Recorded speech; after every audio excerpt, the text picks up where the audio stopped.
and welcome to the last part of the life of Panzerschiff Deutschland. Also, I might sound a bit tired because I woke up like 2 hours ago and it's 9:33 am now and I'm tired. Anyways, I hope you will enjoy this last part of the Panzerschiff Deutschland documentary and we'll now just jump right into the main video. Enjoy!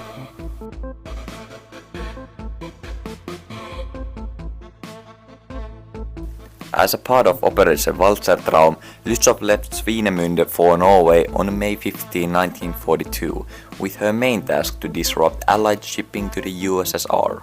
She was given 5 escorts. Around the same time, the heavy cruiser Prince Eugen was returning to Germany for some repairs for some damages. British submarines and the RAF were watching Prince Eugen and Lützow like hawks, and while Prince Eugen was lucky enough to get back home safely, Lützow was forced to take cover in Kristiansand. From May 18 to May 20th, Lützow with her 5 escorts slowly but surely made their way to Trondheim. Eventually on May 25th, Lützow met up with her sister Admiral Scheer in Bogen Bay. At this point, the commander of Kampfgruppe 2 established Lützow as his flagship. Due to fuel shortages, Lützow and Admiral Scheer couldn't participate in operations and can't do many battle training exercises. By July they were given some fuel and they decided to attack a convoy with the entire surface fleet as a part of Operation Rösselsprung.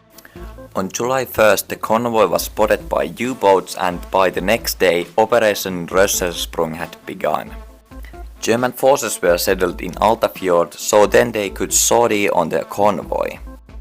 Tirpitz, Admiral Hipper, Z6, Theodor Riedel, Hans Lodi, Friedrich Ihn, Karl Galster and torpedo boats T7 and T50 departed Trondheim for Altafjord on July 2nd, 1942. Lützow and Admiral Scheer joined from Narvik on July 3rd with destroyers Z24, Z27, Z28, Z29, Z30 and Z4 Richard Weizen. Yeah, these goddamn names, I'm sorry. Anyways, in order to avoid British intelligence, Kriegsmarine did not direct the ships to open waters, but decided that the ships should stay close to the coast and between the islands. Lützow ran aground in the fog in the narrow Tjelsund. Destroyers Theodor Riedel, Hans Lodi and Karl Galster luck was no better. They hit uncharted rocks at Grimsø in Westfjorden, which means that the primers fell out of the game. Meanwhile, the Swedish intelligence service had decided to be a snake and reported the German departures to the British Admiralty. On the morning of July 5th, the Germans noticed that the convoys were withdrawing and the merchant ships continued their journey without any problems. The second phase of Operation Rösselsprung started at 11:37. Lützow set out to attack the convoy from the Altafjord. However, it became clear to the Germans that they had been detected and they had to stop the operation. U-boats and the Luftwaffe sank 21 ships out of 34 of that convoy. Very well done, Kriegsmarine. Lützow's problem was that in Tjeldsund the bottom contact had damaged her outer hull by 80 meters. The hull was bent inward 30 centimeters and her 7 fuel cells were leaking oil. But despite all this, Lützow moved to Lofjord near Trondheim. Z24 and Friedrich Ihn escorted Lützow to Lofjord with torpedo boats T7 and T15. A month later, on August 9, Lützow left for Germany in Operation Eiche, escorted by 2 torpedo boats. She finally arrived to Kiel in August 20th, and Lützow's repairs lasted until the end of October, so about 2 months. At least it's faster than the repairs in the end of 1941. After the repairs, Lützow moved towards the Baltic Sea for sea exercises and for artillery exercises. Well, on the 8th of December she returned to Norway in connection with Operation Prometheus, and she arrived in Narvik on 12th of December accompanied by Karl Galster, Theodor Riedel and Z31. After 5 days, Lützow moved further north in connection with Operation Rudelsburg. She set off towards Gåfjord with Theodor Riedel and Z31. In Gåfjord they would join Admiral Hipper and the cruisers Köln and Nürnberg.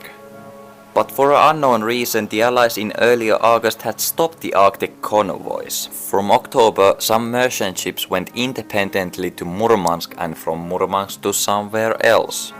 Against this traffic, the Germans developed Operation Aurora, which would be Lützow's battle in the Arctic area. In December, however, the convoys continued and the operation was never carried out. On December 30, Admiral Hipper and Lützow left Narvik for Operation Regenbogen. With them they took 6 destroyers. Operation Regenbogen was an attack on convoy JV-51B. According to German intelligence, the convoy had few escorts, which was perfect for a surprise attack, and Kumets devised a plan for the attack. This consisted of splitting the group in half. Admiral Hipper would take 3 destroyers and Lützow would take the other destroyers with her. Admiral Hipper and the 3 destroyers would then attack the convoy from the north, which would then cause the escorts to open fire and attempt to draw them away. Lützow would then attack the defenseless convoy from the south with her own 3 destroyers. At 9:15 AM on the last day of that year, a British destroyer by the name of Obdurate spotted Admiral Hipper and the 3 destroyers approaching in the north. The Germans wasted no time and immediately opened fire. As Kumets predicted, 3 of the 4 British destroyers went to fight Admiral Hipper. A ship named HMS Achates threw out a smokescreen as a cover for the convoy. Kumets then drew the destroyers as far as he can from the rest of the convoy. The escort commander decided to split the escort group into 2. 2 destroyers would go after Admiral Hipper and the other 2 destroyers would stay with the convoy. Over the course of almost 2 hours, Admiral Hipper and her 3 destroyers attacked the escorts. They were able to sink Achates, Minesweeper Bramble and severely damaging destroyer Onslow. Yeah, these names again are very creative.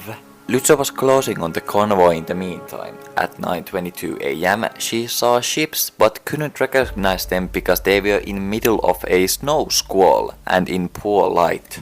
She opened fire more than 2 hours later at 11:42 AM. But due to the harsh conditions, she was unable to fire accurately and stopped firing at 12:03 PM. Lützow didn't even seem to hit the barn wall. However, the cargo ship Calobre was damaged by the shrapnel, but that was the only thing that happened. Rear Admiral Robert Burnett's Force R, which included the cruisers HMS Sheffield and HMS Jamaica, were tasked with protecting the Allied convoy. The cruiser spotted Admiral Hipper, who had fired on the cruiser Obedient in harbor, and they opened fire at 11:30. Force R managed to completely surprise Admiral Hipper and attacked on her starboard side.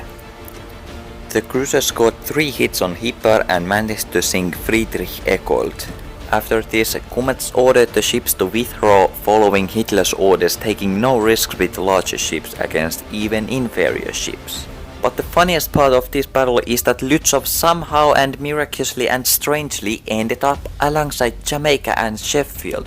But when she recognized them as enemy ships, she ended up fighting with them. Yeah, don't ask even how that is even possible, because I don't know either. However, Lützow's fire was still inaccurate. Then the British cruisers turned towards Lützow, but then the cruisers got under the fire of the German cruisers. Burnett then ordered the ships to withdraw due to the German overpower, as his ships was armed with only 6-inch guns, while Admiral Hipper had 8 8-inch guns and Lützow had 11-inch guns. Also, you have to note that Lützow had 6 of these 11-inch guns, and while these destroyers had 6-inch guns. Hitler was furious that Kriegsmarine couldn't destroy the convoy, and he ordered that all the large ships in the Kriegsmarine should be scrapped. Und sie noch Zweifel an meinem Befehl? Ich glaube, ich habe mich klar genug ausgedrückt! Erich Raeder resigned in May 1943, and Hitler appointed the submarine commander Karl Dönitz as commander-in-chief of the Kriegsmarine. Dönitz convinced Hitler that the ships should not be scrapped. Lützow decided to stay in Kåfjord until March 8 and moved to Bogen Bay on March 9. There with her would be Scharnhorst and Tirpitz, and on March 22nd the ships moved to Altafjord, where they would have a better chance fight against Arctic convoys. And it would serve as the battle performed by Lützow on Kara Sea. The concentration of Kriegsmarine caused the Allies to stop the Arctic convoys again. The Germans started Operation Hussar, which was a continuation of Operation Wunderland.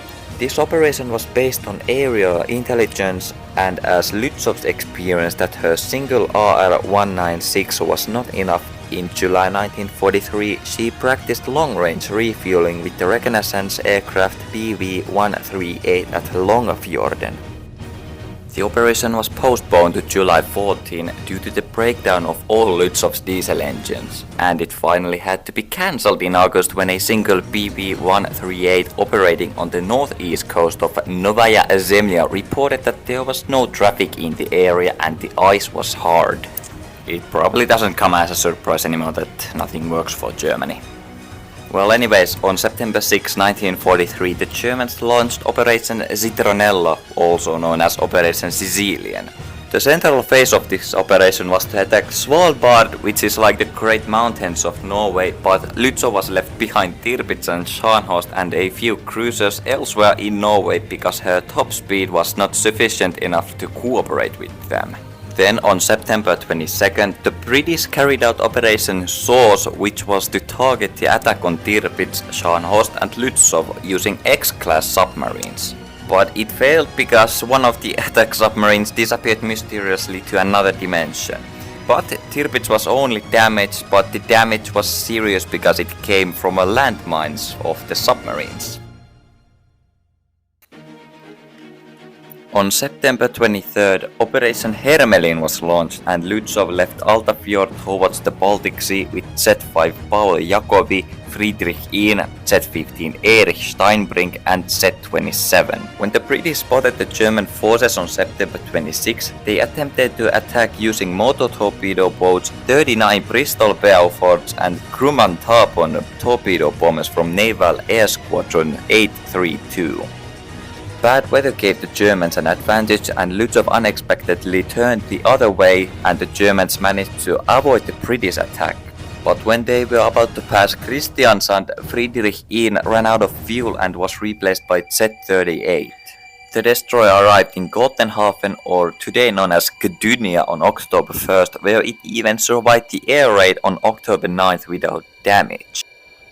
And Lützow was undergoing repairs at Libau and then she moved to the Baltic Sea. In March 1944, Lützow became the Seekadet's training ship, and on June 28, she was transferred to the port of Utö to prepare for the Tanne West operation, which was an attack on the Åland Islands in case the Finns surrendered to the Russians in continuation war. But once again, the operation was called off on July 8 to delay Russian airstrikes. Is anyone surprised at this point that the operation was called off? Nope, me neither. Anyways, Lützow returned to Germany but returned to the entrance of Gulf of Finland to evacuate troops and refugees across the sea from Finland and Tallinn. To combat the threats of the Russian armored Ilyushin IL-2, the light anti-aircraft gun was reinforced with a 4 cm Bofor. By October, the Russians reached the Baltics in the Battle of Memel. On October 11th, Lützow, Prince Eugen, 3 destroyers and 4 torpedo boats attacked Memel to counter the Russian offensive. After 3 days, the operation was repeated and they bombarded Memel again. While returning from the second operation, Prince Eugen collided with the light cruiser Leipzig, nearly cutting her in half and had to be repaired. Because of Eugen's inconvenience, Lützow was the only one available for a third attack on Memel. 3 RR-196s were left in the air because it was too dangerous to recover them due to the Russian submarines in the area. These RR-196s made use of this though, and they were instead used for artillery direction, anti-submarine control and even spotting the landing of a shot. They even fought back against some Russian fighters and bombers. Despite all that though, the German army had to retreat to Swab due to the Russians taking back the island of Ösel. Through October 23rd and 24th, Lützow attacked Russian strongholds at Swab. The Russians were struggling a bit, but they changed their tactics after a month. By November 23rd, the German army had to be evacuated. 34 Lancaster bombers from Squadron 617 and Areva Squadron No. 9 launched the attack against Prince Eugen and Lützow when they were at Svinemünde on April 13, 1945. Some of these bombers were carrying tall boy bombs which they used to sink Tirpitz in November 1944. Some of the bombers carried bombs that by the way weighed about 1,000 pounds. They had to cancel the attacks due to the fact that first time the ships had a cloud cover over them, and the second reason is unknown. I don't know why they cancelled it. Well, then on the third time they succeeded. They dropped 3,000-pound bombs on Lützow. The first bomb hit the bow and the second hit on the stern tower. And one of the bombs even destroyed her rangefinder and combat mast platform. 7 tall boys were dropped on Lützow's neck and only one exploded between the ship and the shore and tore a 10-meter hole in the hull. Lützow fell, but her superstructure prevented her from falling completely. Almost all of Lützow's lower decks were flooded, but it was possible to restore electricity and prevent the ship from capsizing completely. Her rear turret fell off, but her bow turret was repaired into operational condition. The water was shallow enough, and although Lützow sank, 2 meters of her main deck was still above the water, enabling her battery to be still used against the advancing Russians. She continued in this role until May 4th, about 3 days before Germany's unconditional surrender. Eventually, her crew used the remaining explosive to destroy the hull, but a fire on the ship caused the explosive to detonate too early. For a very long time, nobody knew what happened to Lützow after she was given to Soviet. Other historians argued that she was instead sunk and the other Lützow of the Admiral Hipper class was the one scrapped. The true fate of Lützow was that after the war she was given to the Soviet Navy as a war prize like many other German ships. The Soviet Navy, having no purpose for her, decided to use her as a target for weapon tests. She was sunk off in Świnoujście or Svinemünde and finally met her end. It's probably good to mention that in October 2020, one tall boy bomb was found in the Piast Canal from the attack on Lützow, which was unexploded. About 750 people were evacuated from the area and an attempt was made to extinguish the bomb with a remote controlled device, but it exploded. But no one was hurt, luckily.